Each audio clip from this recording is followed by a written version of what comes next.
अस्सलाम वालेकुम dear friends. Start करते हैं आज का लेक्चर नंबर 8। तो जो लेक्चर नंबर 8 है वो कंटिन्यूशन ही है हमारे एटमॉस्फेरिक पोल्यूशन के चैप्टर की, जिसमें आज हम डिस्कस करेंगे स्मोग को। तो डिस्कस करते हैं कि स्मोग क्या है। Smog is an air pollution that reduces visibility. तो स्मोक जो है वो एयर पोल्यूशन की एक टाइप है जो कि रिड्यूस करती है विजिबिलिटी को। It was first coined in early 1900s। ये जो टर्म है ये पहली दफ़ा क्वाइंड की गई अर्ली 1900 में। अब हम स्मोक की एब्रीविएशन को देखते हैं। स्मोक जो है वो स्मोक और फोग का मिक्सचर है। स्मोक और फोग जब मिलते हैं तो स्मोक जनरेट होती है। अब हम डिस्कस करते हैं स्मोक की टाइप्स को। It has two types. तो जो फर्स्ट वन है वो है क्लासिकल स्मोक। जो क्लासिकल स्मोक है उसको आप लंदन स्मोक भी कह सकते हैं और सल्फ्यूरस स्मोक भी कह सकते हैं। और इसकी जो सेकंड टाइप है उसको हम फोटोकेमिकल स्मोक भी कह सकते हैं और लॉस एंजलिस स्मोक भी कह सकते हैं। तो जी जो क्लासिकल या सल्फ्यूरस या जो लंदन स्मोक है वो किस तरह जनरेट होती है या उसके क्या कॉजेज़ हैं। तो जो पहला केमिकल है वो है SOx।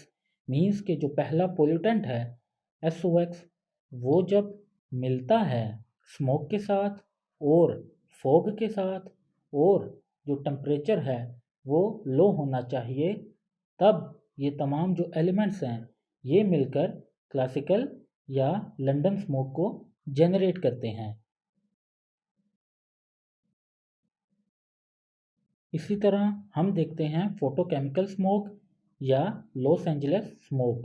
तो जब पोल्यूटेंट NOx और SOx और स्मोक और फॉग प्लस जो टेम्परेचर है वो हाई हो तो उसको हम फोटोकेमिकल स्मोक कहते हैं। मीन्स कि जब ये तमाम एलिमेंट्स आपस में ऐड होते हैं तो फोटोकेमिकल स्मोक जनरेट होता है। तो हमने लास्ट लेक्चर में ट्रोपोस्फेरिक ओजोन को डिस्कस किया था। तो जो ट्रोपोस्फेरिक ओजोन है वो एक्चुअली फोटोकेमिकल स्मोग है। अब हम स्मोग की सोर्सेज को डिस्कस करते हैं, उसके कॉजेज को डिस्कस करते हैं या उसके जनरेशन पॉइंट को डिस्कस करते हैं। तो सबसे पहला है वो है बर्निंग क्रॉप रेजिड्यू। तो जब हम जो क्रॉप्स होते हैं उनको जलाते हैं तो वहाँ से फिर स्मोक जो है वो जनरेट होती है। देन उसके साथ है एक्सेसिव वेहिकुलर फ्लीट, फिर ब्रेक किल्न है जहाँ पर ईंटें वगैरह बनती हैं, फिर ट्रांस बाउंड्री भी आप इंक्लूड कर सकते हैं, फॉरेस्ट फायर्स है, पेंट हैं और रेफ्रिजरेंट्स हैं।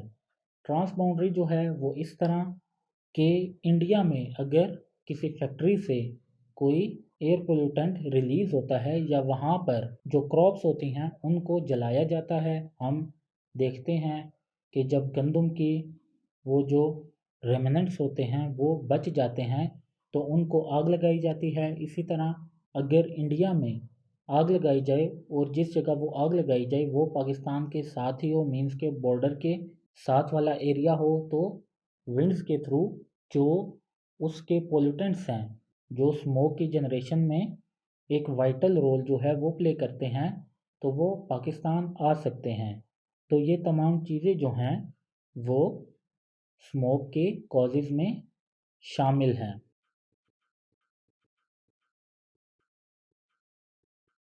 देन उसके बाद हम डिस्कस करते हैं इफ़ेक्ट्स को। तो सबसे पहला जो इफ़ेक्ट है वो क्या होता है, इट रेड्यूसेस विजिबिलिटी। हमें नज़र आना जो है वो बंद हो जाता है। देन है आई इरिटेशन है, अस्थमा प्रॉब्लम है, चेस्ट इन्फेक्शन है। मीन्स के आप इसके इफ़ेक्ट्स में कुछ भी ऐड कर सकते हैं। तो रेमेडियल मेजर्स को जो है वो हम डिस्कस करते हैं। तो सबसे पहला है वही हमने अपना जो पुराना मेथड है उसी को यूज़ करना है।